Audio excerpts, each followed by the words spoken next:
Jessica Sherman and Jen Presser, welcome to An Actor Despairs. How are you guys doing? We're doing good. Thanks for Great. having Very us. excited. AKA Tipsy Casting, incredible podcast. I've really loved listening to it. And I was very fortunate to do an episode. You guys were so kind to reach out and ask. And I am so incredibly honored to have both of you here today. It's such like an immense honor to ever get a chance to hear how I think the best part of this industry works, which is like the hardest, I think, which is like casting, because both writing and casting, you're taking something, you know, writing nothing into something, but also like expounding upon that something that's kind of nothing into everything. So to have you guys here today, I have so much respect for what you do is, I really do see it as an art. So it's a real honor. Oh, Thank thanks. That's so you. that's so nice. Yeah. What a nice introduction. And I'm yeah. blushing. But as my audience knows, I know we have a double panel today, but we can kind of get broad. Jessica and Jim, where did you guys both grow up? We can kind of start with one and then move to the other. I am an LA native. I grew up just outside of the city in Lancaster, California. And I didn't really go very far. Spent most of my time in SoCal, and yeah, and now I'm here forever, it seems like. Wow. And Jen, what about you? I had a bit more of a journey. I grew up in Denver. I went to college in Nashville.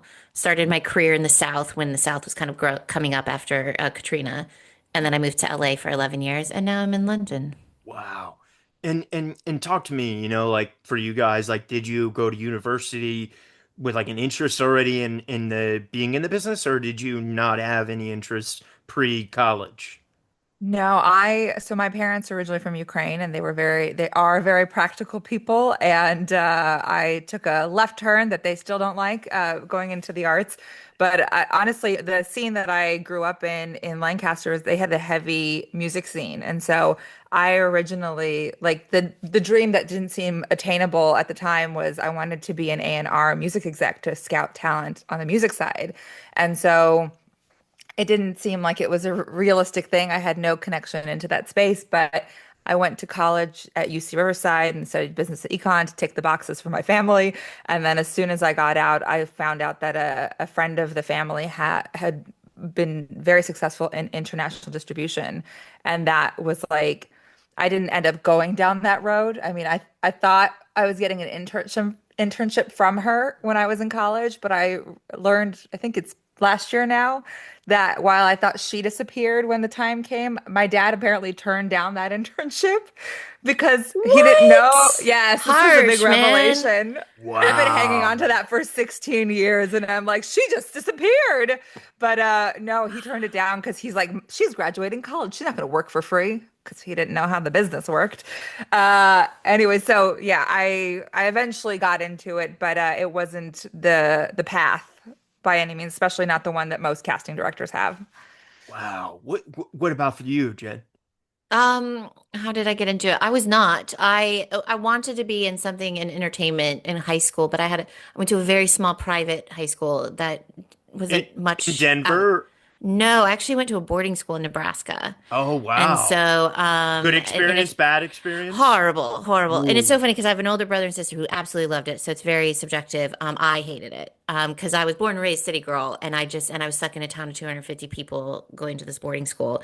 And I hated it. It was absolutely horrible. But, and I had an advisor at the time who was like, I told her, I said, I want to do something in entertainment. And it was back when, I don't know if you guys had these in high school where they would give you a book and they're like, here are jobs that you can go through Oh, and like they Yeah, had the that. literally aptitude tests or whatever. yeah, Yeah, yeah, yeah. yeah, And yeah. so I'm like looking through, I will never forget like flipping pages, being like, oh, this sounds so boring. Like, who wants to do this? And I had an advisor at the time who, if I ever win an award of any sorts that's televised, I'm gonna be like, screw you, lady. Uh, because she was the one who was like, there are no entertainment jobs. Like you need to, same as Jess, like you need to be practical. You need to find something really cool. So I remember talking to my mom and I was like, I don't know. She keeps saying I can't do what I want to do. And my mom was hell bent on one of us being a nurse. So I was actually a nursing student for my first 2 years of college. Good And experience or it was fine. I ended up going back to Colorado and CU, and they had a great nursing program. But what actually ended up flipping it was that I went to shadow a family friend who's a nurse and labor and delivery nurse, and I saw three babies be born, and I fainted three times. And so she was the one who was like, "I don't know if this is right for you." Yeah. And so I kind of just I switched to a different school in Denver, just like a general community college, just to do generals, to try to figure out what I was doing. And I was in a public speaking course, and I was sitting next to a guy who was in their film and TV program, which then I was like, oh my gosh, this does exist. However, in Denver, at the time it was very news, so their only programs were news and like that weird kind of setup with the Like stationary journalism. cameras and so Mhm. yeah. And so I happened to be a big country music fan at the time, was watching CMT, and I heard them say online or on live on screen, they were like, "Yeah, our intern put this together." And I was like, "Ooh, internship, what is that?" So then I Googled it. And then within like a couple of months, I was like, oh, I'm just going to move to Nashville and see what. And I was 19 at the time. And I went there and I just on a whim in my car. My parents didn't speak to me for a very long time because they were mad I did that. But yeah, and then I moved there. I didn't go to school for a year because I had to gain residency in Tennessee, so I'd get the cheaper tuition. So I just interned and worked as a nanny. And then after that, I applied to MTSU, and that's where I ended up graduating through their film and television program. Wow. And then obviously, Jessica, you stayed in California. Jen, you eventually ended up in Los Angeles, right? Yeah. I So worked in like well, I went to well no, 3 more years, 3 more years of college and then four technically with that gap year kind of thing. And then I worked in the South, was practically homeless. I just kind of went wherever the work was. So because we again, it was talking New before. Orleans, Atlanta, or Yeah, yeah. yeah. So it was before all this blow up because like I graduated in 20 or 2008 when Katrina hit. So if you remember kind of the trajectory of the South at the time, Brad Pitt was the one who kind of brought all the work to New Yeah. Orleans to build up that industry after Katrina. And so I pretty much worked between Nashville, Atlanta, New Orleans. I went to St. Louis and did Up in the Air for 6 months. I went to Omaha for a month. Like there were like I went to Detroit for a little bit. So I was kind of all over. And then I was living in Nashville at the very end, doing Vampire Diaries in Atlanta and like commuting pretty much.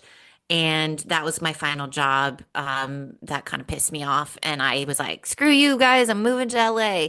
So same thing as I did when I was 18. I just packed up my car and moved out to LA with like literally one connection there and just started Wow. over.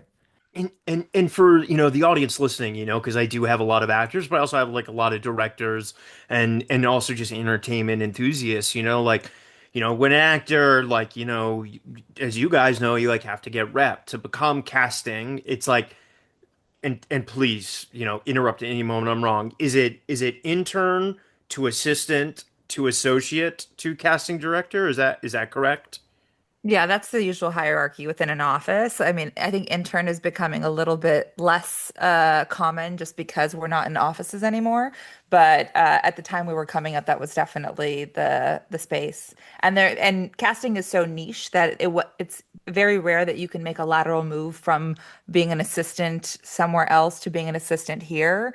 But before I got into casting, I worked at a voiceover agency. I was their intern first, and Which then one? ended up being AVO Talent. Okay, yeah, okay. They're like a boutique agency in LA, and that was like my exposure to working with actors of where I fell in love because voiceover is so different that the voiceover agents have a lot of autonomy from casting director versus theatrical. Like they see our breakdowns, they decide who on their list they want to see or to have audition, and then they narrow it down and send us their selects. So I got to see the casting process from that scope, and I thought that was like super interesting. But then when I tried to get into casting as their like office manager, receptionist, assistant, whatever I was, everybody was like, no, no, no, you need experience in casting for us to consider you. So it's like, it's so niche that it's so hard to make that move. And I ended up having to go back to being an intern for at the time I didn't know how long it was going to be, and just hope for the best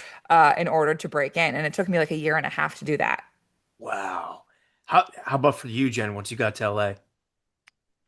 Oh, good question. It took me about 6 months because I had worked so much in the South. Um, a woman I worked with in the South who I refuse to name, but um, she then got me an interview with a casting director after like 6 to 9 months. But my one friend who I knew in LA when I moved there is somebody I worked with on my very first film, and he happened to do production or commercial production. So I ended up doing like a lot of commercial PAing, like tons of PetSmarts. I'll never forget that, like in the middle of the Wow. night shooting at PetSmarts. But yeah, 6 to 9 months, and then I got that job. That kind of, I was only there for like a month, month and a half, because it was it's a crazy story, but I won't bore you with. But then I then that one credit or that name got me into my next job, which was my first real, like I say, first real casting job with Marsha Ross. Marsha Ross and Yeah. Jessica, where was your first like home?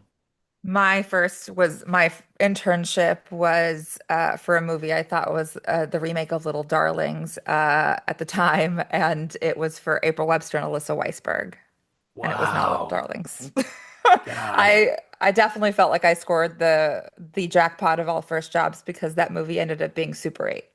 No way. So Spielberg and J.J. J.J. Abrams. Abrams, Yeah. yeah, Wow. Crazy. Amazing how that works. And obviously for the actors listening, like they're familiar with like the Papsideras and the UDKs and the Betty Mays. Like, could you kind of break down like so let's say I'm Universal, and I'm hmm working with Rod Lurie and we got a $20 million movie. How does it go to like casting? Is it Rod Lurie, the director, who decides who he wants to work with? Is it Universal? Like, could you walk us through how which house or yeah. casting director gets which project and how that is there like a bidding moment or There's a lot to say in that space. yeah. I knew, You I was know, like, Jess could take this. so there's two versions of it. There is the director is established enough, they have their relationships there, and this is for every department, not exclusively casting. So they'll go to the person that they want to go to, whether they've worked with them or not. The other part of it is that as many actors consider us the gatekeepers. We have our own gatekeepers, and that is the studios and the networks. Studios have their own short lists of casting directors that they will only work with. And this is sort of this current moment in the industry is an exaggerated, or it's exaggerated the problem because in a pre-COVID space, you were resigned as a casting director. There's only so many hours in a day, so many actors you can see in person, right? So what's happened now is that in the self-tape space, there is no cap because you can see as many actors as you want because you're not in person. And so that short list, I think, of casting directors these studios and networks are willing to work with has remained the exact same because there's no cap. They can send as many projects to those casting directors as they want. And I think this is a little bit of the jumping off point to the are we ever going to be in the room again question eventually. But I those casting directors who I call the high volume casting The directors, Betty which Jen has, Mays. yes, Jen has other names for them, but I Yeah, I call them the uh, hoarder. I call them the hoarders. Yeah, I yeah. understand.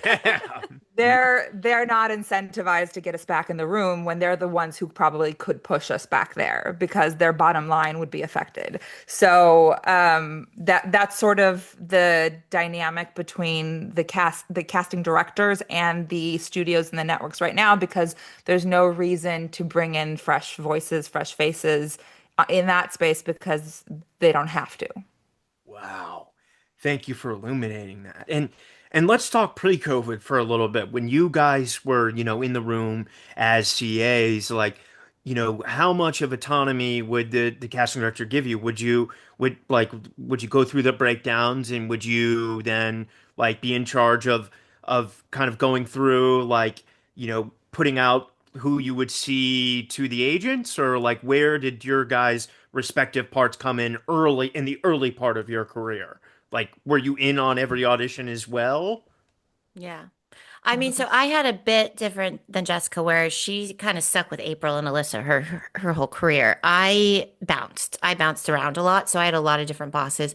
Because I if I could have, I would have stayed with Marcia, but she retired 3 years after I started with her. Also, Jen's experience is the norm within the casting Yeah, community. Mine is very unique to be in yeah. one to place. to move around. Is that kind of Mhm. like, getting a taste of it? Like, did you do all the majors or did you go to Yeah, indies? so I worked with, so Marsha was my first boss who I love and adore, still talk to, and she is amazing. I will never say a bad word about her. Like a lot of how I cast is how she taught me to cast because it's very respectful, it's very kind, but it's also very like to the point and very, um, she treats it as a job, not a life, her entire life. After that, I moved to Sheila Jaffe, Oh, yeah, great. where Do you do Entourage then, or yeah, I didn't do it. That was post. That's a little too old for my generation, but I did like Orville? tattoo. No, Oh, so I was like the year in between that. So her and I did Alvin and the Chipmunks Road Trip, the Mike and Dave movie, and one of the Teds. I can't remember Ted 1 or Ted 2. And they were starting Orville when I left because I find casting directors of that ilk, and Sheila and I now have a good relationship. We did not when I worked there because I always found like those older generation casting directors have such a unique perspective on the industry depending on how they came up. So wow. Sheila was one who was like, um, I've worked really hard to get here, so here you go. She paid me really well, but gave me zero credit, but I did everything. And so, Like tort it break you to make you, kind of, so to speak, kind or of, yeah. it was weird. I don't even know how to describe it because she didn't try to break me, but she didn't help the situation. She wasn't hands-on. She wasn't half the time, she wasn't in session. So I was doing all the breakdowns by myself. I learned the most kind of, she was the one who threw me in the deep end. She was like, here you go. Bye. And so I did all the breakdowns. I did all the sessions myself. I did most of the callbacks. I dealt with most of the directors.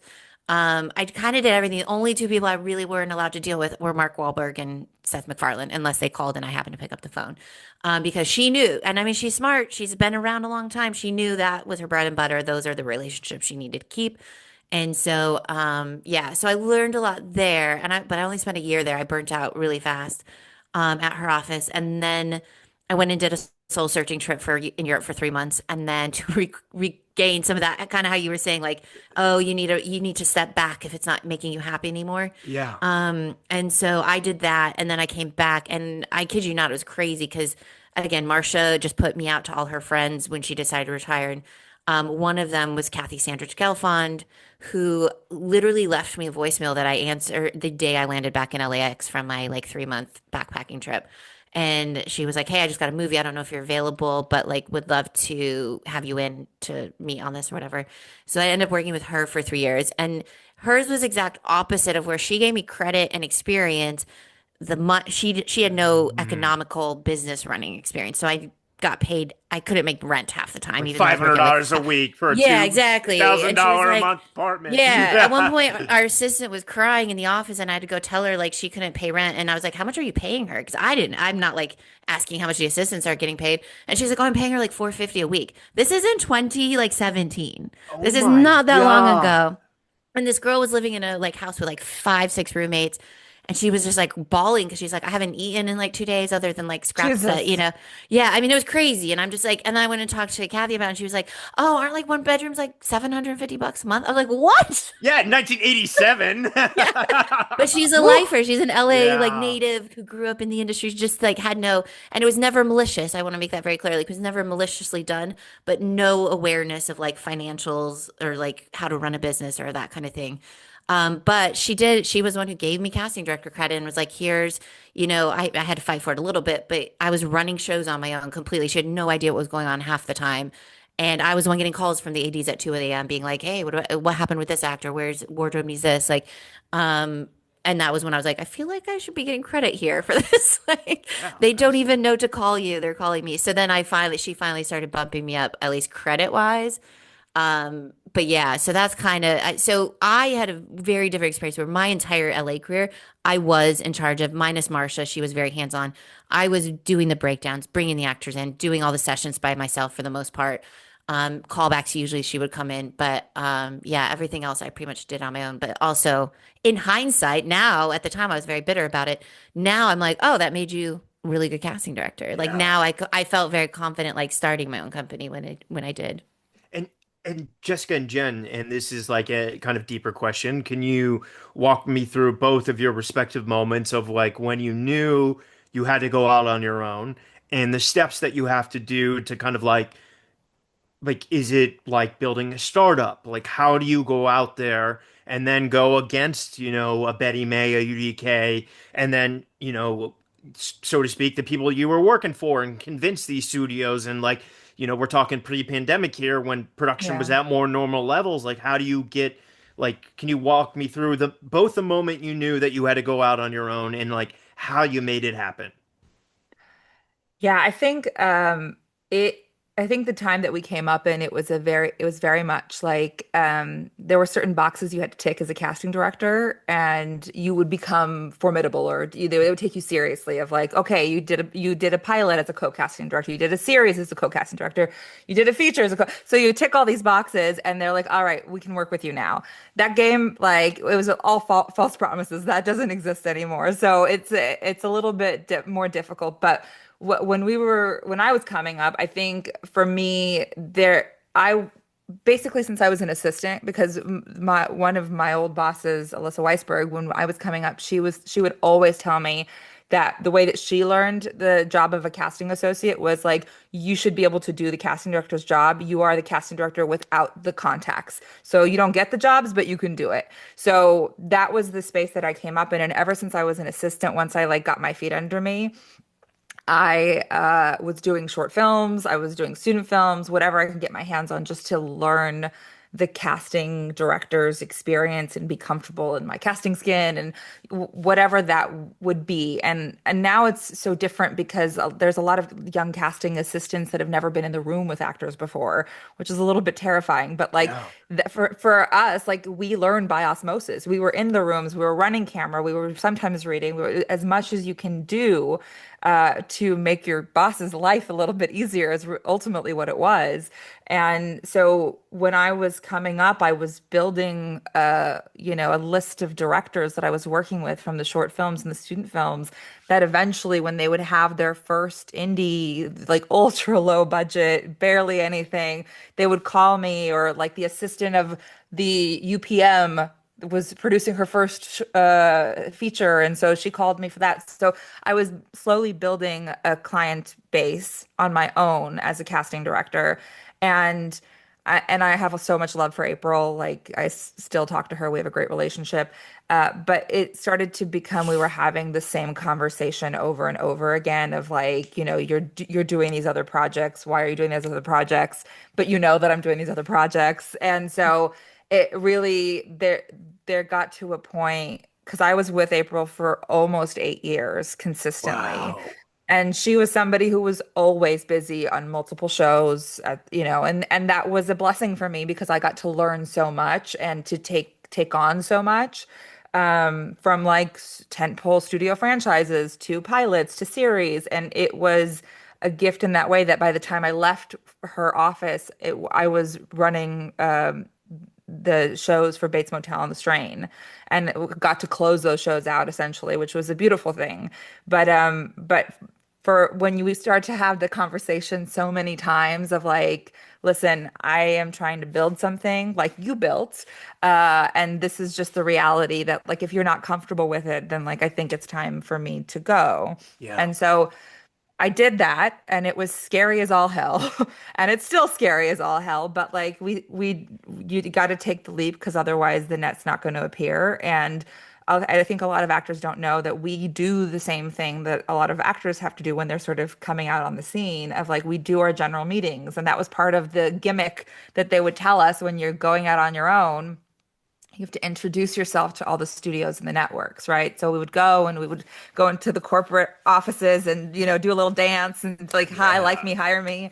And, they were most of them were lovely, but it ends up sort of just being lip service to what the final thing is. But you really, I think from my experience now is like you really have to lean into the new filmmakers and build those relationships as strong as you can. But the truth is, it's like they will fight for you as much as they can, but at the same time, like sometimes when they get their big break, then they're handed right on over to the Betty Mays of the world.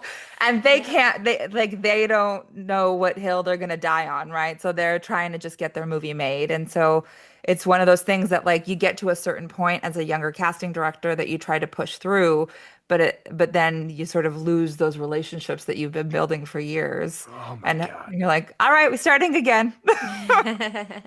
Jen, how about for you? It's a great question. Because I started out on my own in 2018, and I had like 6 months that I was like solo. This is And I had Vampire Days or no, no, this oh is in LA, in oh okay. LA. So I'd been in LA at this point for 6.5, 7 years as an associate then. Um, and I did quite well in terms of like similar as Jess was saying, like you kind of like you work these like shorts and these new filmmakers and things like that. But I and we did do some of the like I did a little bit of the corporate meetings, but I actually never really did a ton of work with the big studios. I did, some pilots here and there, but I had like one contact. I did most of my experience as an associate was film. And so anyway, I did a couple of them and I always remember walking out being like, well, that was a waste. Like they're never gonna hire me. But they were nice, whatever. And then about 6 months after I went out on my own, a friend of mine who I'd known through my entire LA career had decided she had been working for Paps and she had decided she wanted to go out on her own and she wanted a partner. So I had a casting partner my first year and a half after that, until COVID hit. And shockingly, the biggest break for me, again, at the time, I did not realize it. Now I look back and I'm like, oh my gosh, this was huge. But when I was still an associate, I did a ton of R-rated comedies. And so there was a up and Did you coming do agent. American Pie? I did. Yeah, the Yeah, girls rule. Yeah. yeah. With And the girl so, from The Boys. yeah, Yeah, Lizzie Broadway. Lizzie Broadway. Yeah, yeah. Yeah. Yeah. We gave her one of her first jobs, actually. It's kind of crazy. And so anyway, like I loved there's an agent up and coming at CAA who was really into like stand-up comedy and like had all these brand new comedians off the scene. And he and I just created like a really good relationship while I was still an associate where I knew he was making his own way as an agent. He's like, "Oh, can this guy get an audition? Can this one?" I was like, "Yeah, sure, I don't care." And because in my head I was like, "You're CAA, like I'm gonna give your Yeah. people a shot, you know?" And it ended up being a very good thing because my partner at the time also had a really good relationship with him. So when we partnered, he brought us into CAA and he was like, welcome home. Because he was like, do you guys have reps? And we're like, no. And he's like, we'll rep you. I'll rep you. And it was as easy as that. Like no papers were ever signed, anything like that. And then he immediately, him and his little boy gang, I call them, they all started putting us on meetings with like these massive independent, like we met with XYZ, um, A24. Like, and again, it was Wow. before they blew Where the up. slam dunks they are now. Yeah, Yeah. yeah. And so, I mean, I remember now meeting with the head of AEG, and I was just like, now you can't even get in with them. And it's like they're one of the biggest finance production companies now. And so, Yeah. and we just went in and met with the head, who now is, a billionaire. But my biggest meeting off that was with Stampede. And which for anybody who doesn't know, that's Greg Silverman's company, which he started when he left Warner Brother Films. And they were starting right when we were starting our company. And so they pretty much welcomed us.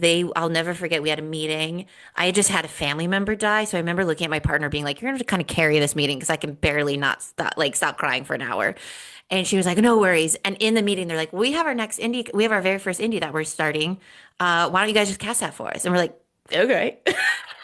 And then we're Amazing. like, in our head, we're like, we don't even have an office. And so they're like, oh, we just have this brand new building in West Hollywood right next to Barney's Beanery. Why don't you just like take one of our office spaces and just work out of our offices? So then we got a free office out of it. And then it just kind of steamrolled into this whole like we were kind of in-house casting, but not exclusively. And we just kind of did everything for them. And they just like kind of fed us projects.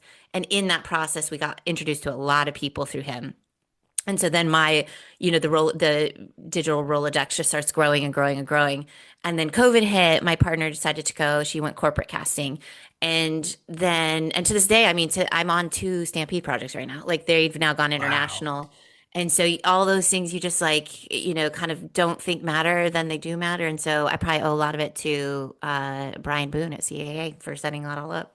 Shout out Brian. That's Yeah. amazing. And quickly before we jump into, the pandemic and what happened to you guys, just for the actors listening and for reminiscence sake, can you guys like, walk me through the times that you had in-person auditions? Like, did you love that experience of like, this human to human, like getting to see people come in all the way Yes. from like, the obvious number ones on the call sheet to the day players? Like, can you Yeah. talk about some, anything that comes to mind, fun experiences or memories on, you don't even have to name projects or actors, Oh, but I will. yeah, I have yeah. so many amazing Yeah. stories. Like Give me one, both of you I guys. miss in person so much. Like I've actually done it more here in London now. Like London's a lot more open to that and a lot more accessible to do it. But oh man, I love, and Jess and I talk about on the podcast all the time. Like we love and miss in person because that's when you get to feel an actor's rhythm. You get to understand them as a person and as an actor. Like so you get to really because there's so many times pre-COVID where you would have somebody come in,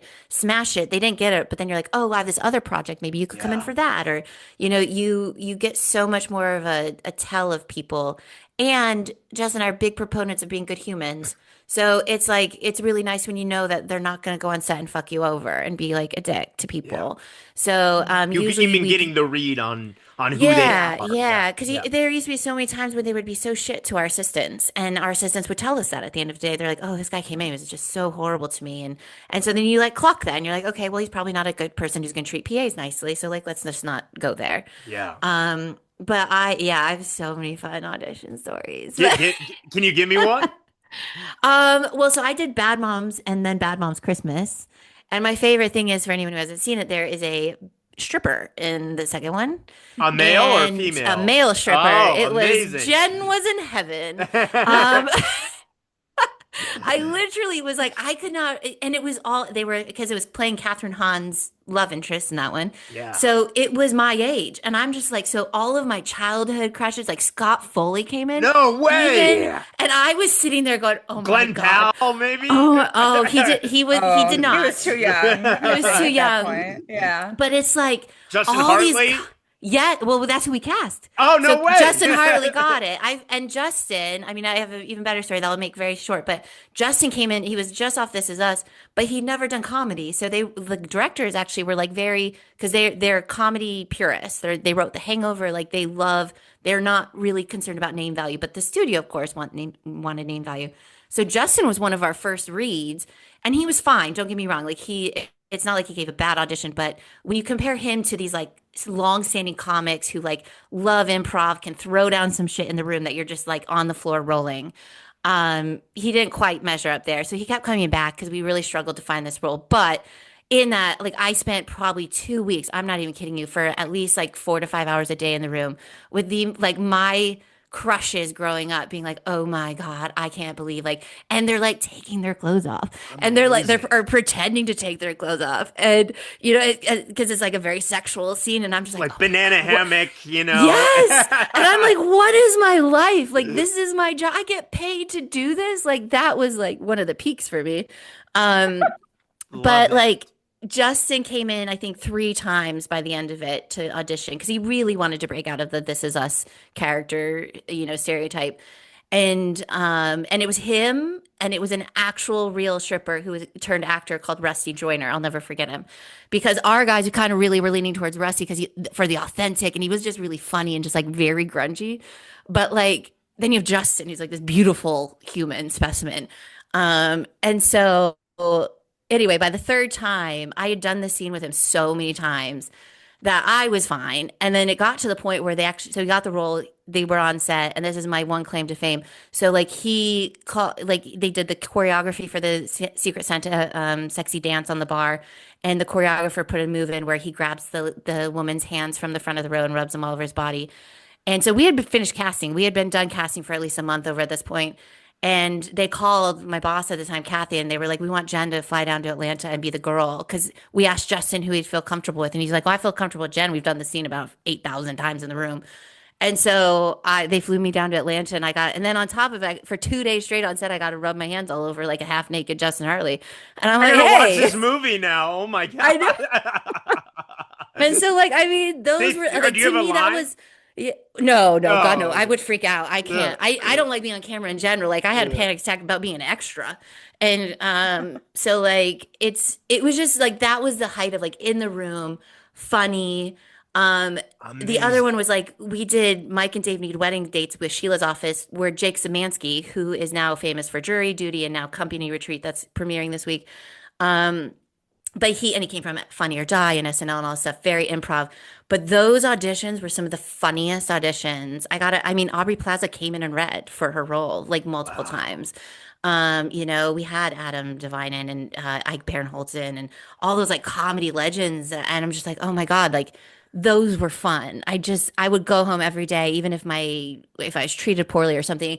And those were the days that you're like, this is what I love this. I love this. Like seeing all those actors just like pour their hearts out. And again, I have an affinity for comedy, but to watch that in the room happen, and I miss that a Oh, lot, very much amazing. so. Thank you for sharing. Jessica, how about you? Yeah, I mean, I'm definitely in the same camp of like, the more in the room, the better. I think our jobs have changed so drastically of being, people who mine performances with actors and that collaboration and getting to know actors over the years of like the human aspect of it, of the connection before you start the scene work. And so The it's like, network building, so to speak, of like new yeah, actors. or Yeah. yeah, or even just like actors that like one of my good friends, Kyle Gallner, like he's somebody Oh, who Kyle's like amazing. Yeah, he's having a so real many moment. years. Yeah, and I want to push for him in every opportunity I can, but like just the idea of like, we got to know each other over the years and like we also like when he lost roles, I was so angry. You know what I mean? Like it's Yeah. and that's part of the relationship building. Like we didn't have the relationship until those things happened. And so I think it's like, getting to know each other on a human level first and also understanding the essence of a person, essence of an actor, where they fit, where there's, the fine tuning happens and the fun that can happen in the room, even if it's not the right fit. Like you, again, like Jen said, we would in my old office with April, like we would have a physical and a digital version and also our brains of like what we called the hopper file. So that like if an actor came in and they knocked it out of the park but didn't book it for some reason, or they knocked it out of the park but were not right, we remember those actors and that there's the adage of like you're never only auditioning for the role that you're auditioning for as an Yeah. actor. Like there's the history, our brains, our memories, like it's literally it's the wildest stuff of just like the things I can't remember on a day to day, but like the actual encounters that I've had over the years that I remember the detail of those auditions. And, it's probably a little stupid of the fact that I can't function on a normal basis. But, I think that part of our job was so valuable. And I think a lot of actors forget also like we've also become isolated in this Yeah. process. Like we are very rarely in the same room with our creatives. Like I just did a short film that like the director was in Kentucky, the producer was in Texas, I was in LA, and like I still have never met them in person. So it's like Crazy. you just never know what the other side of the coin looks like ultimately. But as far as like story, I spent the first half of my casting career basically being housed in Bad Robot, and it was the gift of all gifts of one like meeting so many young creatives that were interning or whatever they were doing at Bad Robot. Like I've worked with most of them now as their casting director, which was such a gift. Wow. But also like you would go into like the lunch room, cafeteria, kitchen area, and you're like, oh, there's Clive Owen and there's Tom Cruise, and you're like, Oscar who's Isaac. gonna be? Yeah. But I will say I got to be the casting associate on The Force Awakens, and that was like such a cool experience I mean, it's a very traumatic experience for me, but also such a cool experience for me Why because traumatic? just because it was such a precious, like it was the first one Mm, of the relaunch of the franchise. Nobody wanted to pull the trigger on anybody. It was let's see everyone under the sun and yeah. how many times I can hear those sides in my head. Like Yeah. it's just a lot. And so it just like it was very high stakes. And but like it was so cool because one, there was nothing on the page when it came to the material, and the process was so just ridiculous in the sense that like actors who were based in LA, they would come in, they would physically pick up red pages with their names marked, watermarked all over them. They would sign two non-disclosure agreements. They would cut, then they would go prepare their material, and then they would, Real and these were sides or fake sides? sides that were written for the process, the casting process. Got it. But they would go do that, and then they would come back for their audition, and then we would take their pages back and shred them up. And then the actors who were not in LA, that were somewhere part of the world that didn't have, we had like so many casting directors teams that were littered around the world. Like a what? South Africa. Nina in London, right? Or Nina in yeah. London. We had Bernie Telsey in New York. We had Wow. Nikki Barrett in Australia. We had, oh my goodness, I can't remember her name, but something Mooney in South Africa. Like Wow. we had casting all over the world, and we were facilitating it from LA. And but if you were not in one of those regions in the big cities, wherever it was, then you would self-tape, and then we would use like the Dailies platform that was super secure, and we would create it. You would still sign your NDA, and we would drop sides in. You couldn't screen. It was a whole hot mess and a lot of like management to deal with, like administrative stuff. But going through that process, like there was nothing on the page. There was nothing in like the character breakdown was like girl 25 tough. It was so basic Yeah. that every time we would send out an appointment request or a self-tape request, we would also send out our phone numbers, and all the actors would call us directly. We would talk through the scenes. We would give them sort of the play-by-play of what we're looking for. And like that was a cool, like all the random people that would call my cell and my office line. You're like, what is this? This is so cool. Yeah. And Wow. then, the actors who would make it, especially for like the Adam Driver role, when we would get to that point when we were really like next leveling, Was like it the actors. only him for Kylo, or did you see a broad range? No, it was a smaller group than we Got it. saw for Finn and Ray, but it was still a pretty intense group. But like the actors who would sort of make it down the road, they got the real sides eventually. And so Yeah. they would come into Bad Robot, they would spend the whole day with us. They would sit in our tape room and study the material. And then eventually at the end of the day, we would have a session with JJ and they would do the scenes. But it was like, we had all sorts of fun conversations with all sorts of fun actors, and Yeah. it was quite the experience. And then I went on because we weren't finding our Finn and Ray. I put together a whole Midwest open call that I was traveling for 3 weeks through the Midwest. I think we hit 7 cities in 3 weeks right before Thanksgiving. And Wow. simultaneously, Nina's office did it in the UK. So it was like the most comprehensive casting experience that you could possibly have. One you don't even hear about anymore, like ever in this No. business. Yeah. And then, you know, talk to me, both you guys, like the pandemic happens simultaneously, the world shuts down, production does pause, but then we enter the streaming, like wars, so to speak. Both you guys, like what happened to you in the pandemic, and then how did you adapt when in person went away and you had, you know, did more opportunities come your way because there was all this, everyone was trying to make shows? Or talk to me like both through the pandemic and this switch to self-tapes and the work that came your way. Okay. Does that make sense? Sure. Sorry. Yeah, Yeah. sorry, sure. I Yeah. thought Jess was gonna Yeah. go.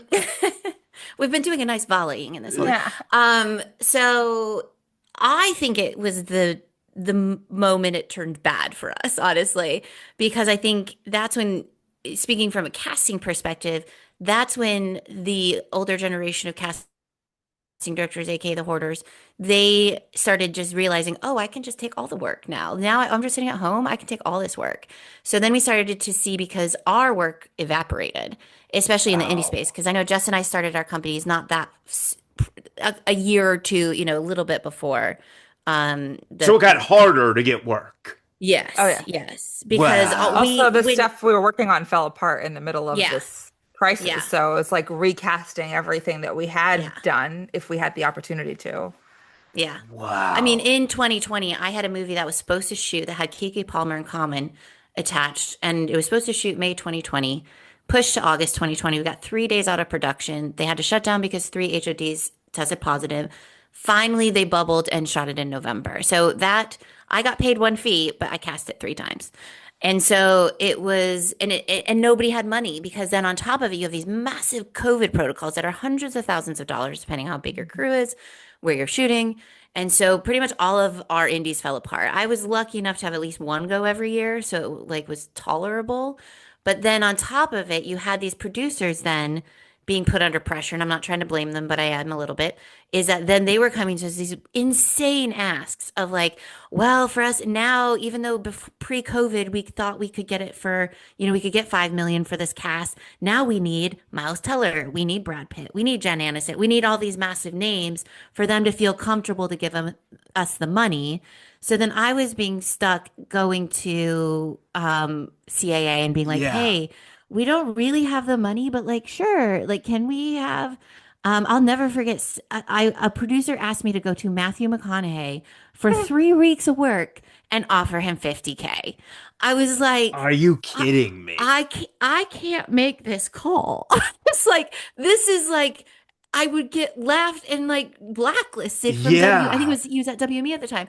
I was like, I can't do that. So then I have the producer yelling at me, being like, well, when they didn't even pay me at the time, I think I was doing it for free, and they're like, we're pretty much you work for us, go make this offer, and I'm like, but it's my reputation. I have to call WME, so I lied at the time. Honestly, I was like, yeah, he passed. Yeah.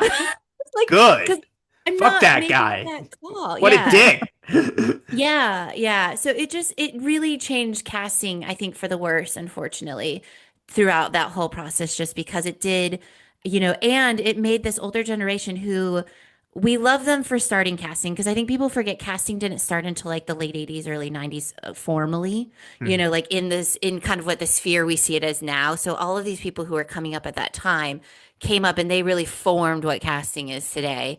And they gave up a lot of their life and everything. And so at this point, they're seeing all of their hard work kind of like diminish and they're losing money. They had to give up their office space because they had a ton of overhead at the time Yeah, like too. 15 grand a month here in New York, some Yeah, places. Yeah. exactly. Yeah. And so then they're like, oh, well, their projects are either pushing or not paying them or things like that. And now they're like, oh my gosh, now I got to take all these little indies that used to be our bread and butter. So how it's happening Are to you actors where kidding like, me? yeah, that's Like the like how movie actors. stars taking smaller things happen to you Yeah, Yeah. guys. exactly, exactly. So then you have the Papses and the Betty Mae's a horrible offender of this, of just like going and taking everything. And you're just like, wait, what? And then, because then a couple producers are like, oh, yeah, we met with you. You've interviewed. We liked your list. We wanted to hire you. But then, yeah, we got a call for that Paps wants to do it. Well, you can't say no to him. Like, it's just unfortunate that, because in producers' minds, some, especially directors too, they think that like their name gets them automatic access to certain people. And we all have the same access. It's just that they started earlier and they have, they've been around longer than us. So they're going to have a better resume. Um, so yeah, it got really hard in that sense. And then I don't know, Jess, do you want to take the second half of it? Because I think question of Which self-tapes. which part of Sorry. the the self-tape Yeah. space? I mean, Can you in what walk sense of through? like, All right. So basically, everyone that's listening on the actor's side, we know how it works on our end.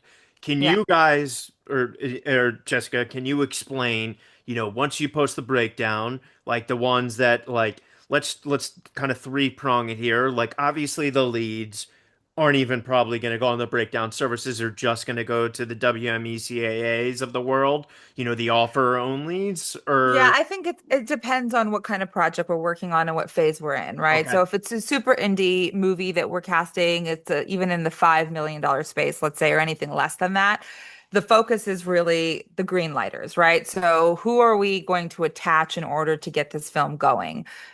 So in that space, there's no point to post a breakdown. It's going to be very exclusive to the CAAs, WMEs, UTAs of the world, or the comparable in the UK of like who's going to rep those people. And so in that space, we're just doing our avail checks and seeing if anybody, and also this is the other thing that's changed in the casting process since COVID, that there's been such an exodus of agents from the major agencies becoming managers or, Why is just that, do you think? I think like people, my personal opinion is that we saw life or death during COVID, and people just got real tired of the corporate machine Yeah. and, what they wanted to, how they wanted to spend their life. I think that was one part of it. And the other part was layoffs, right? So Mm, some people were a little bit more senior and had higher salaries. So it was harder for them to land somewhere. So they opened up their own shingle essentially. So I think there's like two different versions of what happened. And so I think in that process, what used to be was that as a casting director, if you built a reputation of working on interesting films and with interesting filmmakers, when someone saw you would release a breakdown or send out an email blast of like, here's a new project, they would cling to it because they knew there was something of quality there.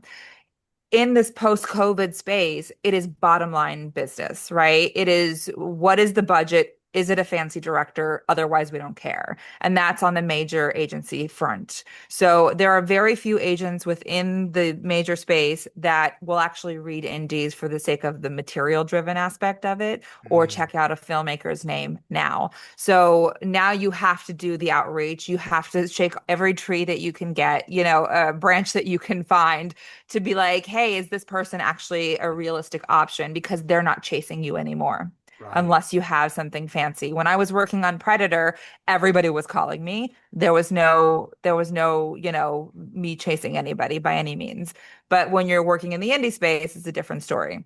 Right. So it's we don't get to the breakdowns proper until we're more focused on supporting roles or world building. So in that space, and episodic TV is entirely different. Usually when you are doing series regulars, unless it's like again an attachment space, which Apple is sort of notorious for not greenlighting shows until they have attachments. So They need if John it's Hamm to do whatever, and then they'll yeah. got it. Or they'll do like a partial green light where they'll set up a room, but they won't fully green light until they have their cast attachment. Otherwise, that room can go away just as easily. So, which is sort of insane thing about a writer's experience. Yeah. But it's so then we go through that process, for series regulars, for the most part, there will be series regulars posted on breakdowns. That's not an uncommon thing. Like that's still very prominent. But we'll go if it's episodic and it's a co-star, guest star, recurring. We will go through the process. We will have auditions for 3 or 4 days. Usually it's like a week's time, unless it's multicam because they move a lot faster. But we'll go through that process, do our selection, and usually the process is happening at the same time, right? We're checking avails of actors that we already know. We're going through our breakdowns. It's all happening in the same breath. So once we've sort of done the audition process, we'll narrow things down. Like every casting office is a little bit different when I'm doing episodic. I don't send more than 10 choices to the producer, including the actor's audition and their demo reel and any additional information that I can find or is necessary. So, we go through that process. And in addition to this 10, I will usually send like another 3 actors that are offer only actors who are no longer auditioning. And then you hopefully, as a casting director, you're part of the conversation of, who's the right fit. Sometimes, you don't have that kind of relationship and they Yeah. make those decisions without you. And if, unfortunately, but and then we sort of go through the approval process on the network and studio side or streamers or whatever that is. So, Jessica and Jen, for the sake of the audience here, I would love to focus on the co-star, guest star reoccurring. Can you walk us through what happens on your end? So the breakdown goes out, right? And obviously, a lot of those, maybe on the guest star now, but aren't always going to the CAA WME clients. The smaller agents sometimes will get those and send their clients. Obviously, before, would you guys, for co-star guest stars in person, what were you guys seeing a day? 50 to 100, maybe? No, no, I no. think No, for guest stars, probably like 20? 30. Yeah, I would say 30, yeah, that's a, 20-ish. yeah. 20. You're And thinking Yeah. like in the room, you're probably seeing 2 actors every 15 minutes. At least that's how the schedule is going. It ends up being a little bit different in the actual timing. and how about now? Um, Because I've I had mean, I had a casting director I think tell me about, the I other double day. it. I would say about yeah. 40. I did a film over the summer where I think like all those supportings, I did about 40. I tend to do more in the UK because I'm not as familiar. I've only been here 3 years, and while I've done a lot of research and a lot of homework to learn everybody here, I am still learning the pools. So I tend to do a bit more. So I'd probably do like 40 to 50 just to, because I always pick people I like and I know who they can do it. But then I always try to make sure I'm giving auditions to people I don't know as well, so I can give Yeah. people shots. Yeah, and I think my numbers are different. Like the numbers, the 30 space for me is specifically for TV, but film has always been more for me. Got Like, it. yeah, so it just, but also that's a different scale of like supporting versus like day player supporting versus co-star guest star. Co-star, I've always seen more actors than any other grouping because it's like there's such a small finite amount of content there and little context that I think you really need to see more actors because it's the hardest thing to cast. 100, and I think it's the hardest thing to audition for. And Yeah. I won't name them, but I was on the phone with a good casting director the other night, and he was telling me on some of the submissions he's getting up to 7,000 now because Oh yeah. some of these crazier lower tier agents are just lazily doing their entire roster without even reading the breakdown, Yeah, we and got it's those. yeah, it's the same thing is happening to you guys. Can you, for the actors that aren't with majors that are listening right now, can you walk us through like what makes you choose someone with a co-star guest star that you don't know already? Is it a photo? Is you go onto their resume? Do you watch their reel? Like what helps inform like when you decide to give someone a chance? Like how deep do you go? I think for me, it's like I have a ping pong that I do. So it's like the headshot pulls me in, the resume I go to. Well, it's the headshot, the reel, the resume, the training, and the skills. So it's if I'm looking for something, it's going to be project dependent and role Right. dependent. But like that's usually my process when it's someone that I'm not familiar with. Like, is it someone that feels like they're suited for the role in some way, shape, or form? Jen, how about for you? Yeah, I mean, pretty much the same. Again, I'm in a bit of a different boat just because like I said, still learning. So I tend to like really watch everything and look at things a little bit more. And Spotlight's set up a bit different than Breakdown. And so I tend to be a bit more thorough. We also have a much smaller pool of actors. So Mm, I'm not getting 8,000 people. I'm getting maybe 1,000 or 1,500, so it's not 15. as hard for me to like get through 8,000. But yeah, I think a lot of it's headshot because that is the first, both on Breakdown and Spotlight, it's the first thing you see when the submission comes up. And so because it's the one thing we get asked in classes all the times, and I'm like, my one pet peeve is just please look like your headshot. That's all I ask, is because that is like an initial, like if we're looking for something, either like let's say we're building out a family or something like that, we need you to look like what you look like so that we can match you appropriately to the role. Got it. And once the auditions are actually turned in, for the co-stars, the ones that are maybe just exposition that are 15 to 30 seconds, and the guest stars, the ones that maybe are the 5 to 11 pages, if you don't mind answering honestly, for both tiers, are you watching every person's entire audition? Yeah. Yeah, for the most I part, mean, unless it's Yeah. like, yeah.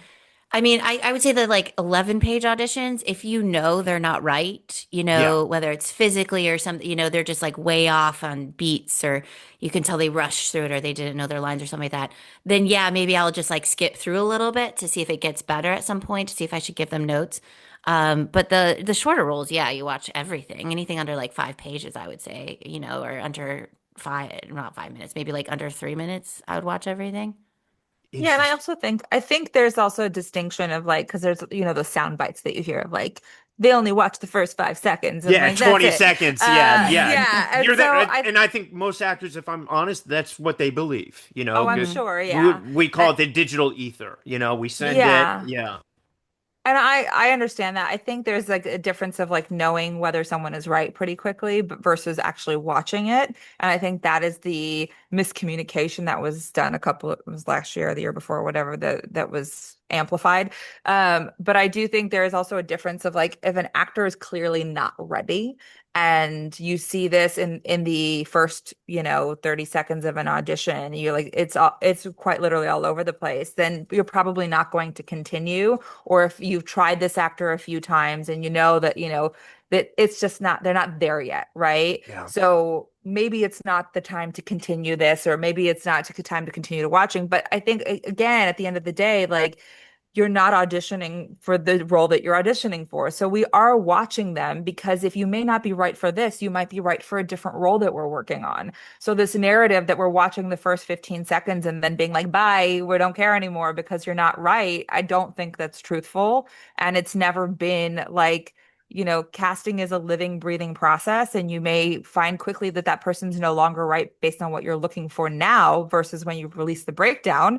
But you'll still watch it because one, somebody did the work to do it. And this is the part of the exchange that we've got here. And two, you don't know what else is going to come up that they could be perfect for because they did a great job, even though they weren't right. Wow. Thank you for sharing that. And for the actors listening, I feel like they do feel this, for so long, for those of us that at least got to come up in the old system, even for a little bit, we for so long obsessed with training and craft. And now that the onus of this lighting, gaffing, reader pressure is on us, for you guys, when you're getting self tapes, both on both tiers, and when I say both tiers, co-star, guest stars, how much, and if you can be honest, does is the production quality really matter? Like, like obviously there are people that do shoot on iPhones, and there are other people that get like the Sony FX and have the microphone. Does it really, it's okay to answer honestly, like help if the production quality is amazing versus like someone, maybe they were pressed for time or they were doing a job, shot on their iPhone. Does it I play? think, can a beautifully shot scene elevate a great performance? Absolutely. Can a beautifully shot scene elevate a performance that is not there? No, No. it's not going to resonate, even if it's a beautiful scene. So the thing that I always talk about is like you focus on what's at hand. Like if it, this is one anecdote that I have that I will cherish forever. When we were working on Star Trek Into Darkness, we could not find our con, and we were very like it was a very narrow space that we were looking in, and we ended up opening it up. And I just remember getting Benedict Cumberbatch to self tape, and it was literally at his friend's kitchen counter, normal kitchen lighting on an iPhone in a very basic attire. And like he brought us to tears in his audition because it was so powerful and connected.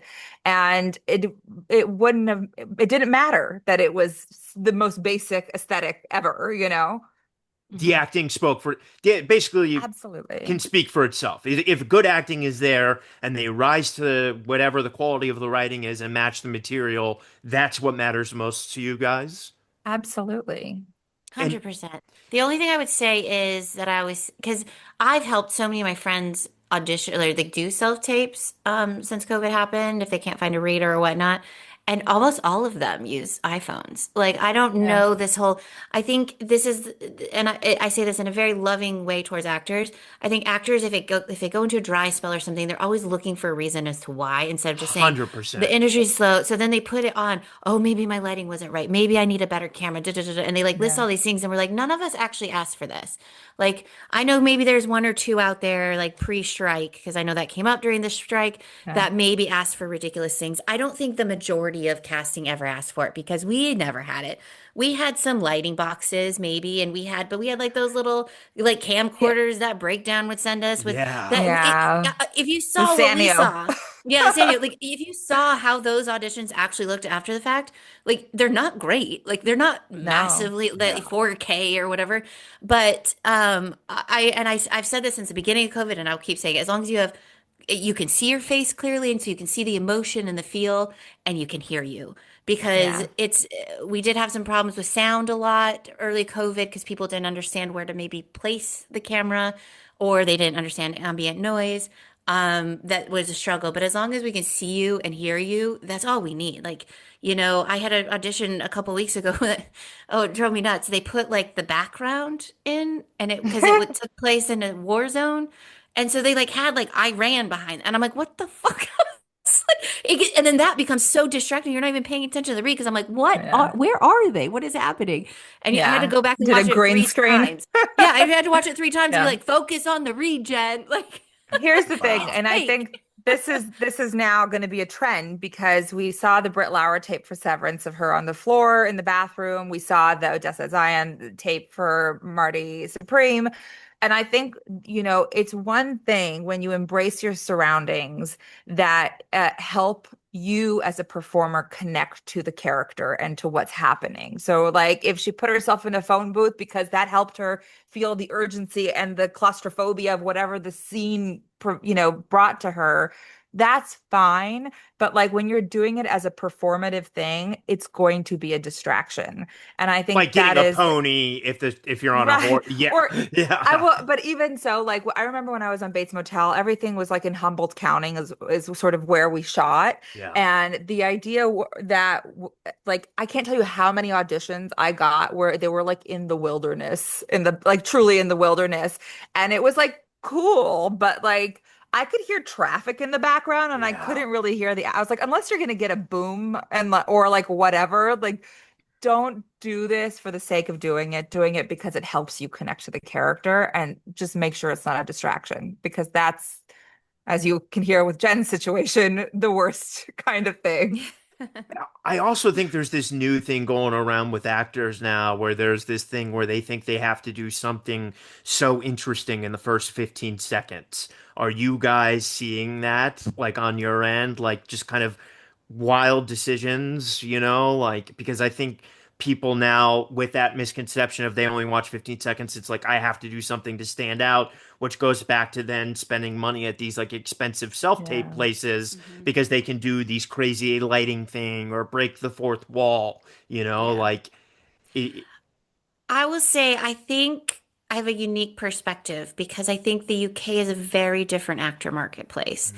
They don't do that. yeah. Like so, and I didn't do a ton of that, before like because that wasn't a thing back pre-COVID, you know what I mean? It wasn't this, oh, let me impress them. And here actors are so confident because again, 90% of them have gone through training and like intense theater schools and drama schools, and so they come out kind of just having a confidence that when they walk into a room it's just easy, or they put in a self tape and it's just like easy. And again, I'll say, but I've seen my friends who I helped them with where I'll go and tape with them and they'll be like, oh, just come for an hour. And I'm like, it is a 3-page scene. Why do we need an hour? Like you would get 10 minutes in those days. And Yeah. they don't ask me back. I wonder why. But because I sit there and I'm like, we're done. Like, stop doing it 5,000 times. Like, because I'm so used to just being me. And then it was my first eye-opening experience of like how much actors are doing for one tape, which I don't think is conducive to the process because you'll never get 5,000 takes on set. But yeah, I just think here's such a different market that maybe Jessica might be better to answer this because no actor over here really has that mentality of like, oh, I need to wow them. They kind of just come in and do their thing and then we adjust or self tape. I'll just be like, either it was good or not. Yeah, honestly, I haven't gotten anything wild. Wow. So either the intention wasn't strong enough or they didn't do it. I don't know. But yeah, nothing crazy. Does getting it in early make a difference in getting seen? No. No, It doesn't. No, Wow. no. I think unless it's shooting imminently, I've had a friend book something. I mean, he's a good actor, but also I think like it helped that did it in like less than 12 hours. So because they were shooting in 2 days, So I think there are times when it might help, but in terms of like the process, it doesn't. Because even honestly, sometimes getting it in early can be a disservice because by the time they see more people, they've already forgotten about what came in the first day. Wow. And so, but like, and films are different where we sometimes have to revisit people because we haven't found what we're looking for. Yeah. Um, but I think take the time you need to give quality work. Honestly, even if it'll be different from office to office, but if you don't have enough time because life, kids, whatever it is, ask for an extension. Like we will tell you if you have. I think there's enough transparency that we're like, okay, but we're trying to present on Friday, so you have until Friday. Otherwise, I can't make any promises. So I think it's like that again, this narrative that like sooner is faster is better is not, it's misinformation. It has nothing to do with why they're booking or not booking. No. Got it. And and also, I'd love to touch on, am I okay on time for you guys? Hmm. I apologize. Yeah. Yeah. Um, like casting director workshops, like before, if you had an audition, you got the mutually beneficial like ability, like you got to read on the actor, we got to read on you, and there was this amazing just human to human transaction. Now Mhm. actors, especially if they're not getting auditions from a respective casting director, feel like they need to do these. And I think, there's a time and place for all of them. Is that something that like you've seen people if you've ever done those and not because they paid for the class or whatever, but like saw talent and brought auditions, or is there no right or wrong there? I guess it's a strange I question. I I guess you get think what I'm saying. Yeah, no, I Yeah, think also looking at the history of workshops, right? Like there was so many of them here in LA that there were so many pay to play situations where so many. like I remember I would get invited to like back garages and actors would do scenes and like I didn't know better at the time, but like what I brought to the my intention with the workshop still remains the same between then and now. So, but there were casting directors that were coming, as you said, look at their phone while they're doing things and take a Yeah. check and call it a day. There was a huge lawsuit in Los Angeles for that situation, and many of those houses got shut down, rightfully so. And I think the ones that exist now are very cautious and very much protecting the actor, protecting the casting director. And so for me, when I teach a class, like for me, I don't even care about the actual workshop, like the not the workshop, the scene work. Yeah. Like I do a discussion for at least an hour with these actors, and Love the that. intention is to demystify the casting process for them to really understand. Because I think as an actor, the thing that, and this is part of why we started the podcast, a piece of it of like most actors don't have the correct information. They have these broad statements of like win the room, make an impression, make bold choices, like these things, but that have no anchor to anything within the casting process. And so for me, when I teach a class, it's about making sure that we're pulling the curtain back and giving you the correct information and not just what people want you to hear. So I think when I'm teaching, I am very present. When I'm teaching, I am very connected with the actors. I have brought in actors after, and that, I mean, that's the goal as the actor. Like you learn something, you take something away, and eventually we're on the same path, moving in the same direction, that we will have something that you're right for, that, we are familiar with what you're capable of. And so, yes, I've cast people out of workshops. I have met them. I have made friends out of workshops. Like it's not this whole transactional thing, I think, is our big problem. Yeah. Jen, anything? Agreed. Agree. No. Same. I mean, I always, I start my classes always by saying, I'm like, this is not like take the pressure off. Like don't feel, and Yeah. I same kind of thing. I start it with like I tell everyone all about me. Like I just put down all the filters. I'm like, here's who I am as a human. So you understand that you're not here to impress me. You're not here to like blow my socks off. We're here to get to know each other and to approach it as a class. Like I hope I learn about you just as much as you learn from me. Like and that we can really work together and just like whether it's in scene work or just Q&As or just a general chat. Like I same as Jess, like I've brought people in, I've cast people from classes. I've handed jobs to people on shorts where I'm like, hey, I read them in class. They were really good. Do you want to do a short? Like, and half the time they're like, yeah, because I need that for my reel or whatnot. And so it goes both ways. I always feel so bad for the actors coming in like with a very intentional purpose. Because I think if you come in, same as auditioning, like if you come in with this like insane intention to be like, I gotta get on their radar, then you Yeah. put so much pressure on yourself. And then usually they don't give the best read or they don't ask questions. Always blows my mind. And we have this problem on the podcast I'll bring up. So if any listeners ever want to ask us questions, we do a Q&A once a month on our Instagram that we then answer on the podcast. And we read every question, we answer it unfiltered. And we get like 8 submissions Wow. in Crazy. class all the time. Like Tipsy the casting Q&A, yeah, guys. I am gonna I put know. that in the caption.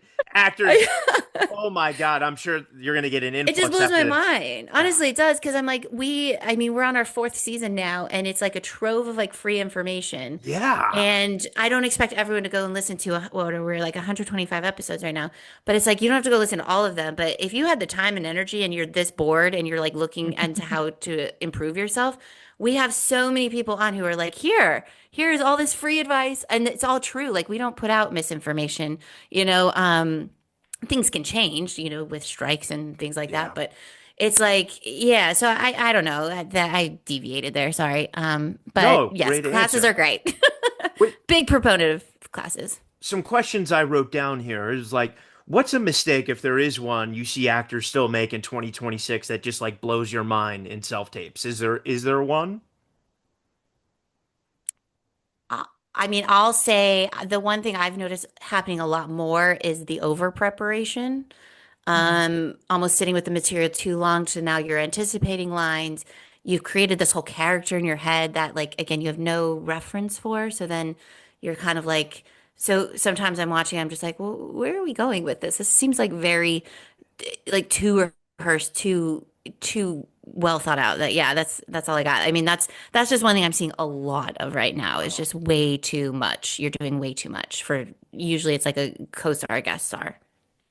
Jessica, Yeah, I mean, anything on your I would say more, I think, not like clearly not understanding and but not also not taking initiative to ask the questions. I think most auditions, at least the ones that I have seen, always like end at let us know if you have any questions, and that's just not for funsies. Like we genuinely mean it. And I think, in the they're era of not bothering you self-tapes, by reaching out. If like no, something because yeah. at the end of the day, like we hope that you are the solution to our problem. So if you're asking a question that's going to help you make a choice, like that is fine.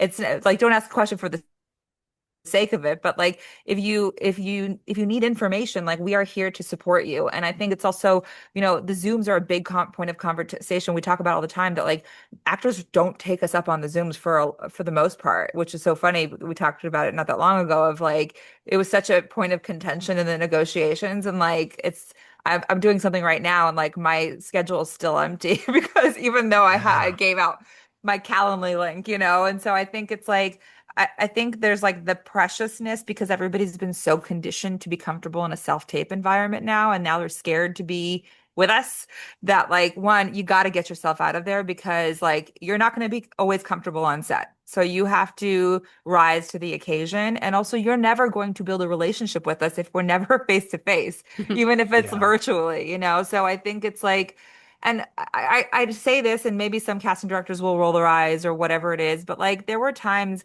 before, but when we were in person that an actor could not hit their mark or whatever it was. They were having a really difficult day and we couldn't get there. And then I would get a call from an agent or a manager 3 hours later, and they're like, they were not happy with what they did in the room, so they put the self tape down. So can I send it to you? And I'm never gonna say no. If that tape is better than what we did in the room, I'll use it. Yeah. So obviously have some discernment when this happens, but like this is not the end all be all. Like the preciousness of the Zoom, even if you can use it as a work session, I would advocate for that. Amazing. And I'm curious, and this kind of applies more to the co-star roles, but like, Mhm. when it is co-star and it is exposition, you're limited what you can do acting wise.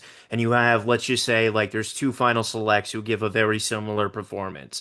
What is often the determining factor for the one who books? Is it just what the producers want? Is it a look thing? Or is there no real It could be anything, honestly. Yeah. When working in TV, it's casting by committee. There are like, 13 people that are saying this is the person, whether it's a co-star or a guest star. By the time you get to a series regular, there's like 30 people signing off on who it is, right? Wow. Plus the testing process, which, is this whole other beast. So I think it's, it could be anything. And I say this all the time, like sometimes the actor that gets cast is not necessarily the best actor for the role, but the person that they could all agree on. So it's like that's when I talk to actors, like the thing that I say the most is like focus on your craft and building relationships. Everything else is out of your control. Amazing. With you guys having so much experience of both seeing the wonderful side of In the Room and now with self-tapes, do you think personally you have seen the quality of acting go up or go down, or is it the same? I'll let you Hmm. answer that one, Jessica. Because again, I think I have, and I'm very vocal about it, and I know most of your listening audience is probably American, but I just think the level of acting in the UK is so much higher that I agree. it doesn't really change that much for me.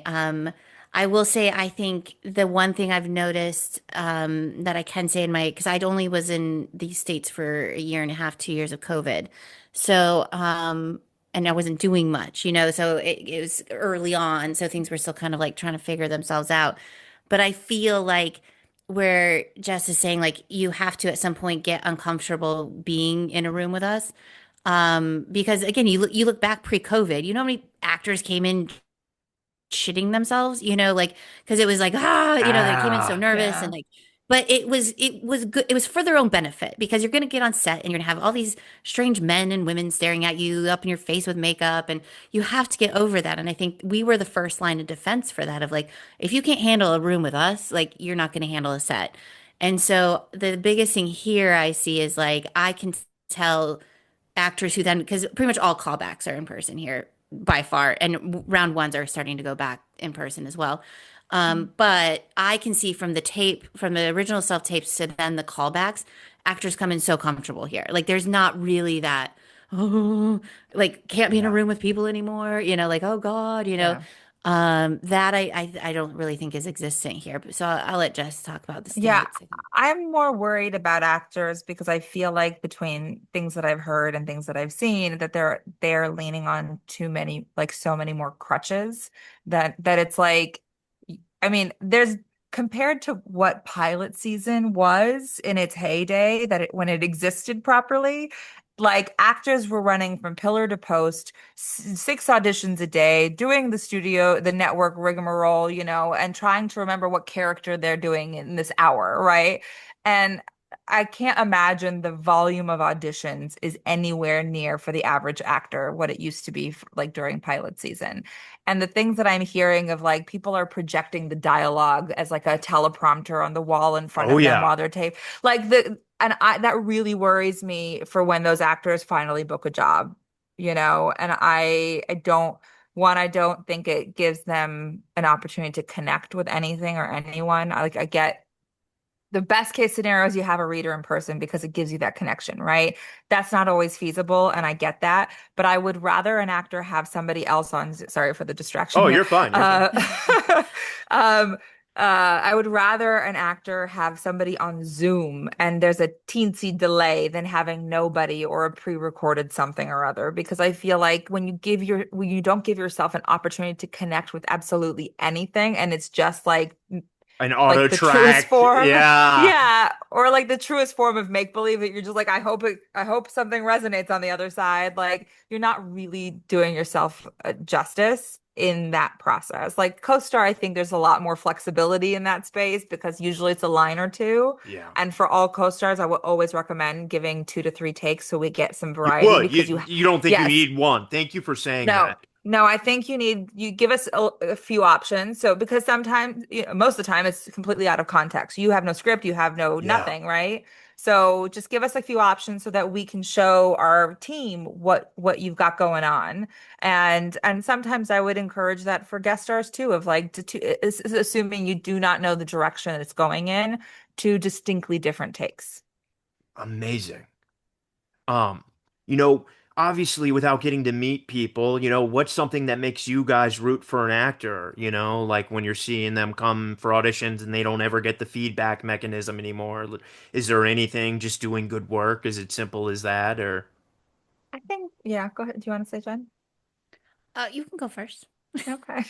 I think that doing good work is the biggest part of it, but I will say like, in a time when we were in person and having physical headshots and seeing somebody in the room, like the recall, I think for me at least was so much better that now like as soon as I see an interesting actor on TV, whether it's a co-star, guest star, movie, whatever it is, like I start following them on Instagram because I don't want to forget. So when you're in my peripheral, you're in my feed, that's how I start to sort of rebuild my recall. So like getting to know you a little bit as a person as well yeah. in that social space, I think helps inform and build that relationship. Conversely, do you mind when actors you don't know follow you?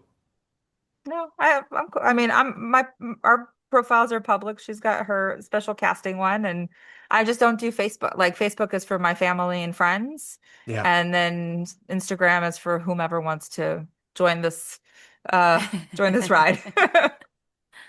Yeah. Amazing. I mean, I'll say like I have taken a completely different approach since I moved to the UK where I just want to because I knew I was moving to the UK after all this happened and things were so distant. I have now tried to meet personally anybody and everybody. Like I'll do generals, I'll do classes, I will go to theater all the time and I'll just like try to say hi to actors. Instagram, I'll follow people and message them in a non-creepy way. Um, Mhm.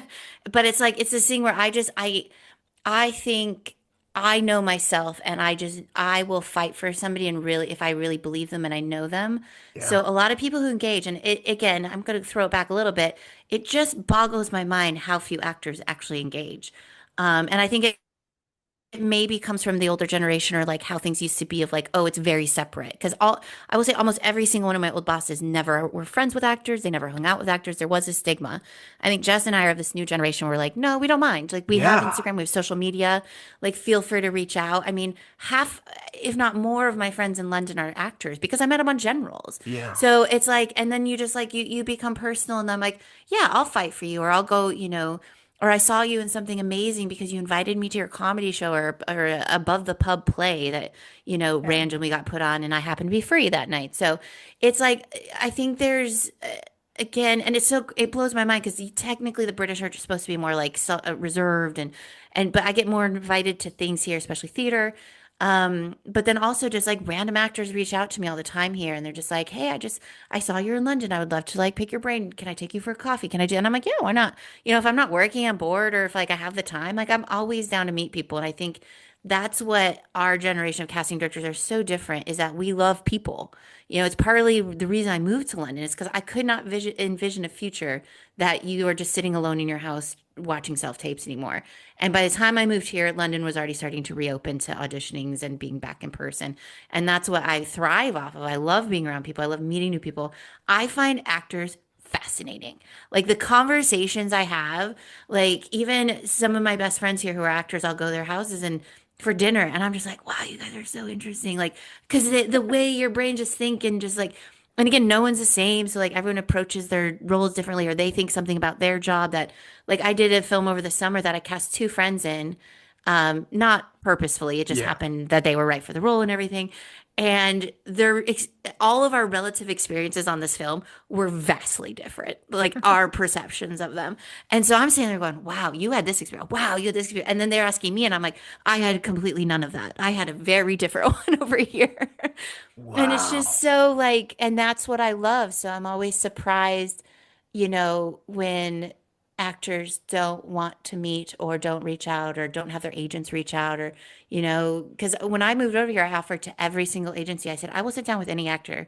I was on generals for 4 months straight to the point where I lost my voice for 2 months or 2 weeks. Wow. And so I was like, I'll sit here at a coffee shop for 8 hours and I'll meet people. Like United took me up on it. I sat in their offices for 2 days and they just brought in anybody and everybody. But I would say four of the main ones here did nothing. They didn't send in me any actors. And I was like, Crazy. yeah, blew my mind. So, Fucking insane.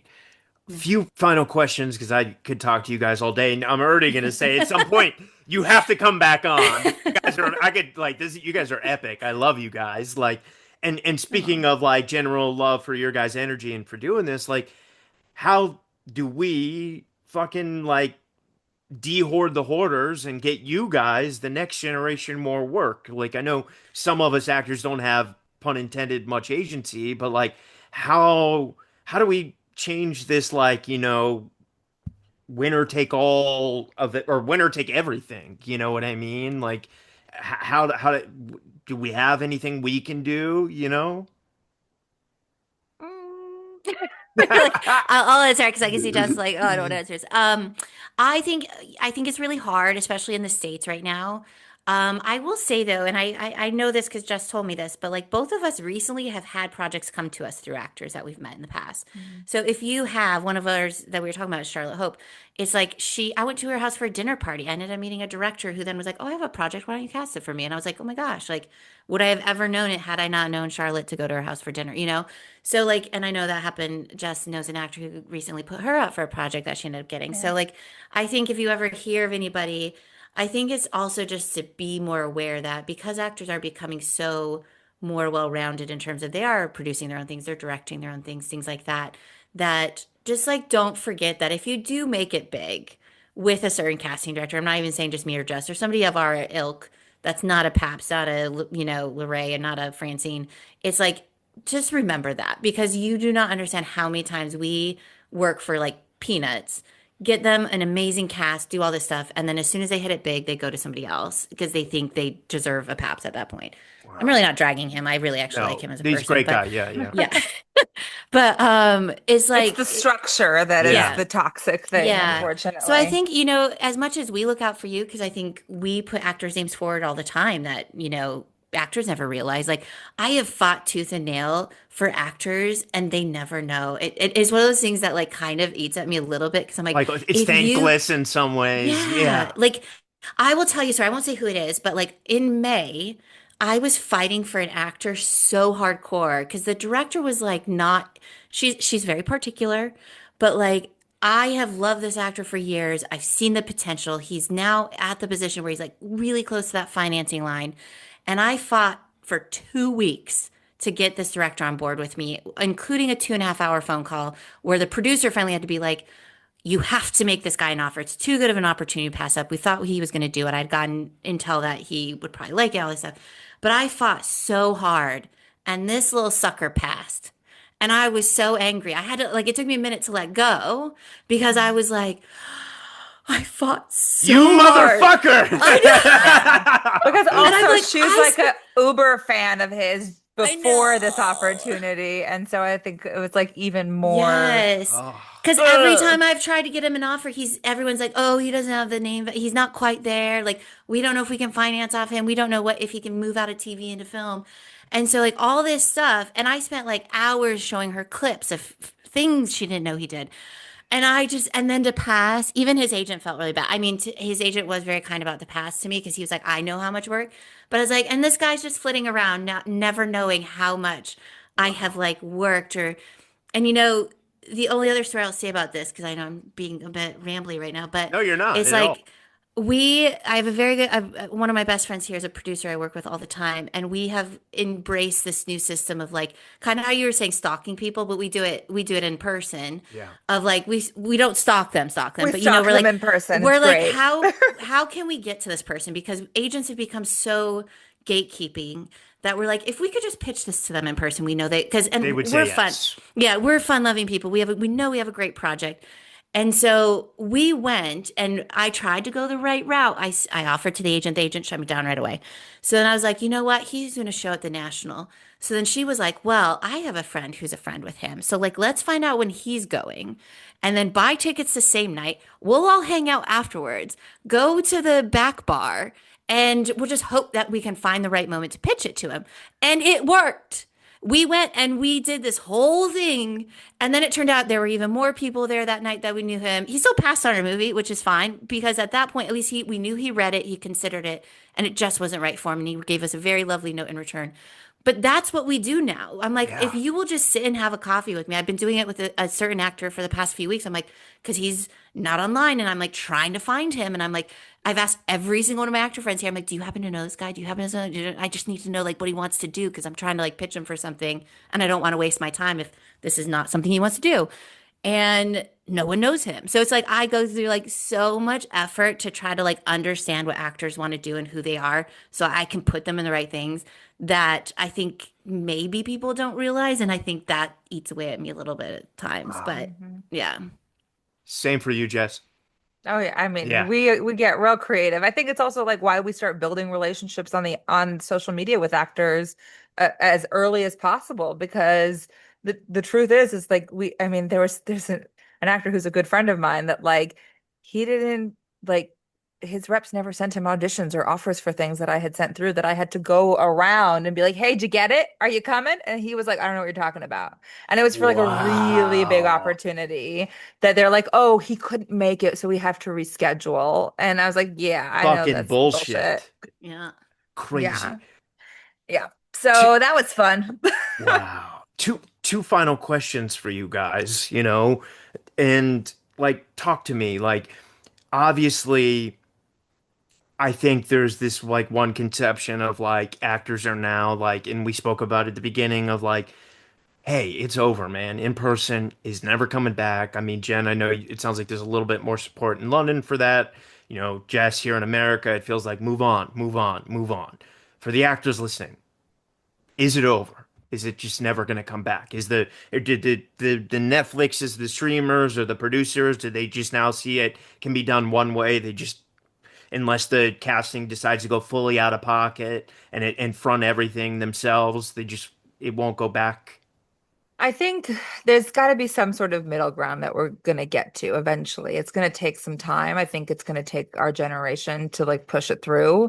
But I don't think like the big houses, I don't think that they're going to do anything in order to get that to happen. Um, it's yeah, I don't I think we're all trying like Chrissy Fiorelli Ellington, she whenever she sends out an audition for something, she'll record herself telling the actor what she's looking for. And I think we're all actively trying to find ways to pivot to connect with actors and be a little less isolated in the process. But I think that the disconnect, because it's also like everybody's moved to different states now Yeah. or countries, present company included. Like so I think it's, we will find a new normal, but I think it's going to be the masses, Mm. unfortunately, unless SAG gets vigilant for their actors. But I don't feel like, based on what I'm hearing in terms of contract In negotiation. negotiations, that's not a point of contention by any means or conversation at this point. Well, and I have asked every guest this, and I'm asking you both individually, so please both answer. Who's ever done the podcast this, and I'll just set it up, and I know it's a really hard question, but it's 2026. Seemingly, the world is on fire.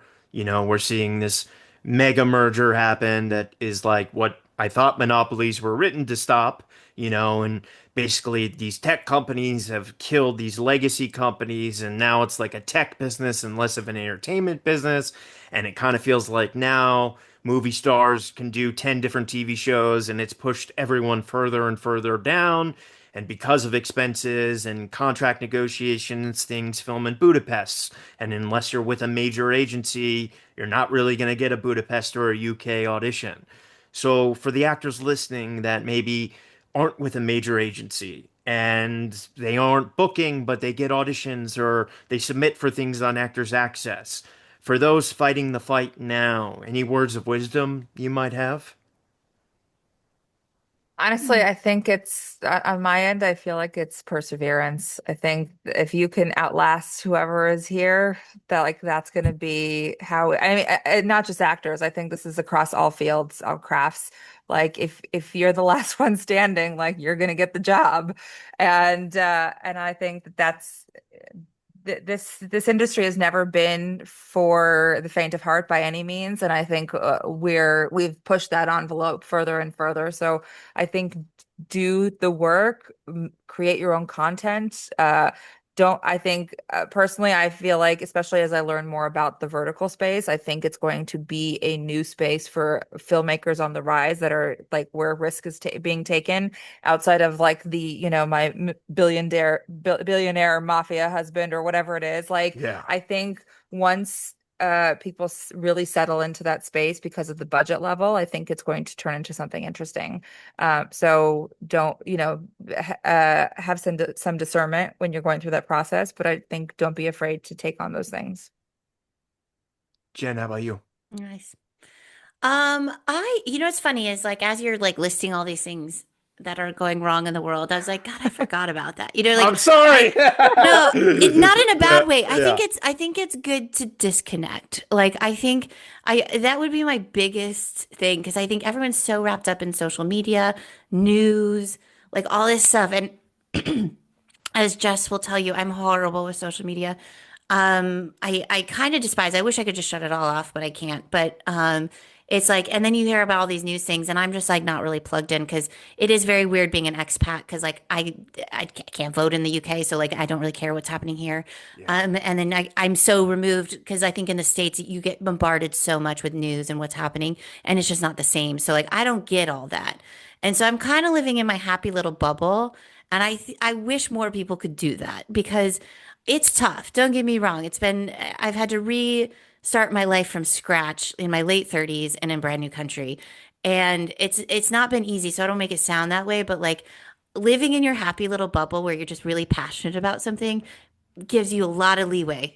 Yeah. So you know that even when you're broke and you can barely afford ramen noodles, you're like, at least I'm like walking around London. Like, you know, I'm living this dream that I never even considered. I never planned on moving to a different country.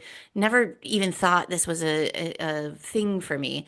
And so I would say just like try to find whatever makes you happy and live in your little bubble. Because I think and I saw a statistic recently, and again, it was on social media, so who knows if it was true or not. But it's like I don't think it was like something where like scientists like said like your brain was never meant to comprehend this many bad things or this many thing Wow. or like have this many compassion for this many things. So and especially I think this happens in the States a lot. I'm sure it happens elsewhere, but it's like so when you're being constantly bombarded being like you need to care about this, you need to compare this, you need to compare this, you forget to care about yourself. And so if you kind of just shut all that off and just care about yourself and be passionate about what you're passionate about. Stop caring what everybody else thinks. Stop posting shit on social media you don't actually care about just for the looks of it. And just be happy. You know, so if you're an actor struggling, just go and be happy acting. You know what I mean? And if whatever that means, if that means doing your auditions, if that means doing your own show, doing your, you know, just plugging away. And again, I agree with you, Ryan, because I almost did it. If you're not happy, walk away. You Yeah. can come back. The industry will always be here. I don't think Hollywood's dying. I don't think, you know, it is dying for some people who can't survive, like Jess was saying, through, you know, outlasting everybody. But it's like, it's going to be here. So, like, go and find passion. And honestly, it's why I moved to London. I was so unhappy in LA. I hated it. I hated life. I was becoming a person I didn't recognize, I didn't want to be. And it was either move to London or find an entire new career. And I took the gamble and moved to London. And I'm not suggesting everybody do that because it's very expensive. It's very hard. It's not an easy route. Um, but it made me happy. And I told myself at the time 3 years ago, I was like, live there for a year, give it a year. And I did not think I was going to last a year. I was like, it's cold. There's no sun. There's no beach. I'm so used to LA. I was like, you're going to give yourself 1 year and you're going to force yourself through the worst winter and then you'll make a decision. And now 3 years later, I'm like, I couldn't imagine living anywhere else. And I'm very happy with my life here. So I think you just need to like embrace what makes you happy and live in your little bubble. I love that. Jessica and Jen, this has been fucking amazing. I have so much love for you guys. And like, thank you for answering these questions. Like, I really appreciate the sincerity and the honesty. And I have so much respect for you guys for what you do, both as humans and as artists, and the compassion and dedication you have to rooting for actors because we could not do this without you. And I like truly hope I get a chance to work with each of you one day. You're legendary. And I mean this sincerely, like, please come back. This was a dream. I love talking to you guys. I feel like we could hang out all day and talk and Yeah. you Thank you guys for having us. This was lovely. you guys are We're big legends. fans of your podcast. I'm So, big fans of you guys, and I'm just gonna say to be continued. yes, Sounds good. absolutely.